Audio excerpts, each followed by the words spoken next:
General Hospital, it's getting hot. And with summer on the scene, the Spencer men don't stand a chance. Take a look. I spend time with you and I think maybe life ain't so bad after all. You're my retreat, too. Retiring from my former job has not been easy. It's been downright disastrous, Luke. And I come here with you and I'm happy. Very happy. Please welcome Brittney Powell.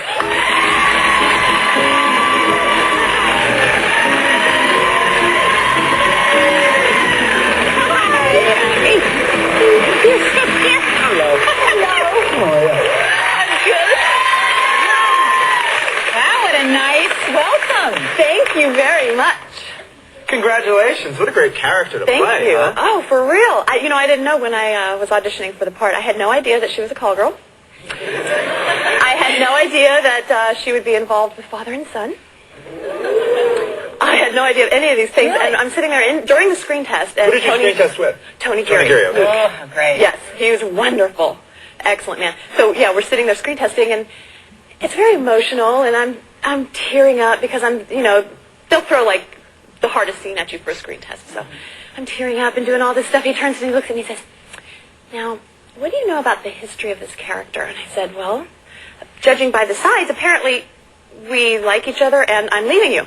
And he says, "Yeah, you're a high-priced call girl. I paid you to be here, and you like it here." I was like, "Oh, that's good to know." Now, does your family have an opinion about it? Did your family know or anything? Did they say anything to you about it? Or? Okay, well, I've been acting for 10 years, and every character, it seems like, is the girl next door. She's so endearing. You love her to death. And then come to find out, well, why are all these people getting murdered? It's because her Johns are beating her up. I'm always Not the first call girl you've played. Always the high-priced call girl, the girl next door that you think is sweet and innocent, and she's a high-priced. So I call my dad. I'm like, "Dad, I booked the job. Guess what the character is?" He knew. He knew. This your high-priced call girl. That's right. Girl's got her standards. I mean, did you have to do any research on it? I don't know. Or you just know now because you've played it so often? Well, I called Hugh Grant and I said, just kidding. It's funny. I tease a lot. When you grew up, you were actually an Army brat. Yes. Your father was an officer? Yeah. We moved around. I grew up I was born in Germany, Virginia, Kansas, Texas, back to Virginia, back to Kansas. You know, a lot of people that are Army brats become actors. It's true. It is so true. You read that so many times in people's bios. Yes. Is it because you have to sort of reinvent yourself every time you move to a new school? Yeah, it's a very easy transition.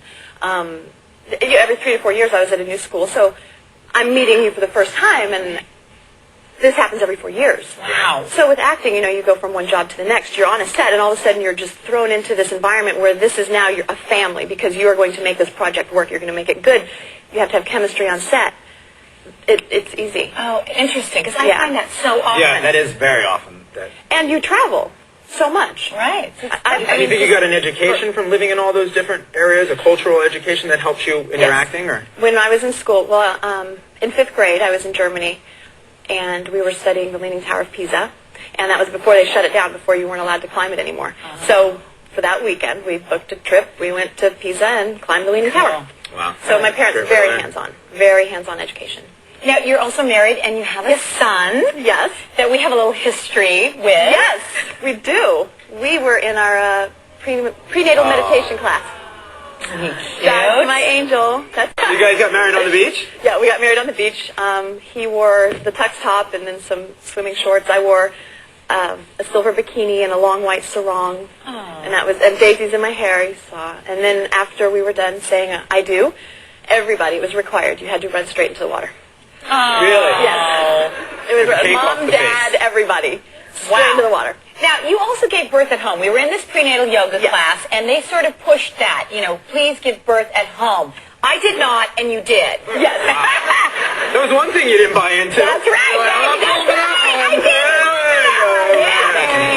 I was like, no way, I'm going to the hospital. But you did give birth at home. What was that like? Because I'm in awe of people that give birth at home. It was wonderful. It was absolutely. We had just candles everywhere. That was the lighting, and it was getting late, so the midwife had a flashlight. Wow. Were you nervous, or? No, I was more nervous at the fact that if I was at a hospital, see, I feel that the hospitals are kind of a little pushy. They are. Yeah, they absolutely. And I actually joined that prenatal class because I was looking into home birthing, and I knew that they were supportive. Oh. So that's how I ended up there. Yeah, I was like the ugly duckling of the class. You know, everybody had their babies at home but me. I was like, yeah, Black sheep. really. I mean, I was the black sheep of the prenatal. We threw spitwads at her. Yeah, they were like, Hospital baby giver. So, let me ask you this, though. I saw your son backstage. He's so tall. I just heard that the doctors predict he's going to be 6'8". Yeah. come on, really? Yeah. Wow. When they're about a year and a half, they do a guesstimation. They measure the femur or something, and they do a guesstimation. Okay. And they're guessing between 6'4" and 6'8". Basketball in his future? And he knows how to shoot hoops. He does. good. There you go. He throws a spiral, and Wow. he could be the quarterback. He could be whatever. His Right. world is open.